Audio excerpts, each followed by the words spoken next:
What happens when your biggest superstar walks away from the biggest event of the year and your team still wins the entire championship? Well, in Italy, that's exactly what happened. And now, the head of Italian tennis has stepped forward with a stunning message. Jannik Sinner was right. Welcome back to Net Rush Report, where we break down the biggest stories shaking up the tennis world.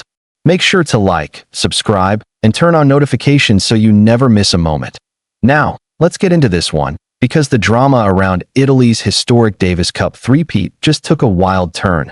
For months, Italian tennis has been caught in a storm built around one name, Jannik Sinner. The Davis Cup is not just another tournament for Italy. It's national pride, it's history, and it's a stage where the country expects its biggest stars to show up. Sinner had done exactly that in 2023 and 2024, 2 years where he was nothing short of Italy's MVP. He was the closer, he was the leader, he was the spark behind back-to-back Davis Cup championship runs. So when he chose to sit out the 2025 Davis Cup finals, the backlash was instant and loud, not from fans alone, but from major sections of the Italian media. They questioned his commitment, they questioned his patriotism, some even questioned whether Italy could win without him. And then, Jannik Sinner broke his silence. In early November, Sky Sports Italy sat down with the 24-year-old four-time Grand Slam champion. It was tense. It was emotional.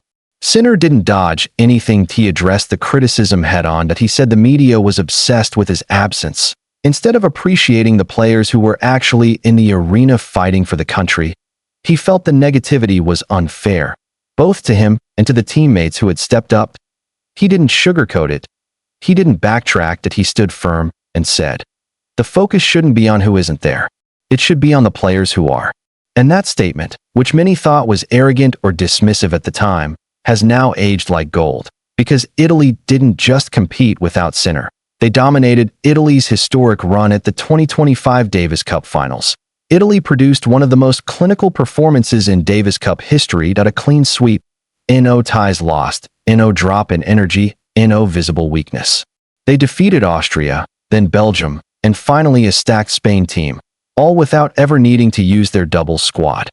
Yes, their entire title run was powered by singles wins alone, and the heroes, not the superstars the media spent weeks obsessing over, but the next-generation warriors who stepped into the spotlight. Matteo Berrettini, who played like a man possessed, reminding the world that he is still one of the most dangerous big-match players. Flavio Coballi, whose performances were nothing short of monumental, showcasing the rise of Italy's new wave, their courage, their composure, their belief in the mission. It all wrote one of the greatest team tennis stories of the decade. And that's when the Italian tennis president stepped forward and changed the conversation. Angelo Benaghi, the president of the Italian Tennis and Padel Federation, didn't hesitate. Speaking immediately after Italy lifted their third straight Davis Cup title, he publicly backed Sinner's statement. He said the world number 2 was absolutely correct. This team did have what it takes to win without him. They were built on depth, unity, and belief, not on one superstar carrying the weight of expectation. Benaghi made it clear. Italy didn't win despite Sinner's absence. They won because the whole system, the whole culture, and the whole team is now strong enough to thrive in any situation. It was a powerful message. A national reset, a complete shift in the narrative. And then came the emotional moment that took everything to another level. Filippo Volandri, Italy's Davis Cup captain, the man who had guided this group through 3 straight championships, delivered one of the most heartfelt speeches of the season. Standing there in Bologna, holding the trophy, he said something that hit everyone watching. We felt the players who were not here as if they were here. Like Jannik Sinner. For Volandri, Sinner and Lorenzo Musetti, who also withdrew after the ATP finals, were still deeply part of the team. Their spirit, their support, their presence, even from afar. He insisted. This wasn't a win of 11 or 12 players. This was a win of an entire nation. And that emotion mattered, because Italy wasn't just celebrating another title. They were making history. With their 2025 victory, Italy became the first nation since the United States in the late 1960s to win 3 consecutive Davis Cup titles. Think about that. This is an achievement countries rarely come close to. An achievement that cements Italy as a generational powerhouse. An achievement that proves Sinner's words were not arrogance.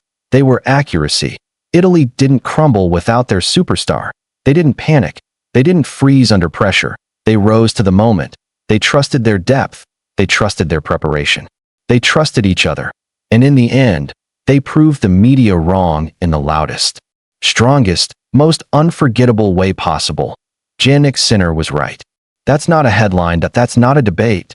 That's the verdict, delivered by the president of Italian tennis himself after Italy conquered the Davis Cup for the third year running. A win that rewrites narratives, silences critics, and celebrates a team deeper than anyone imagined.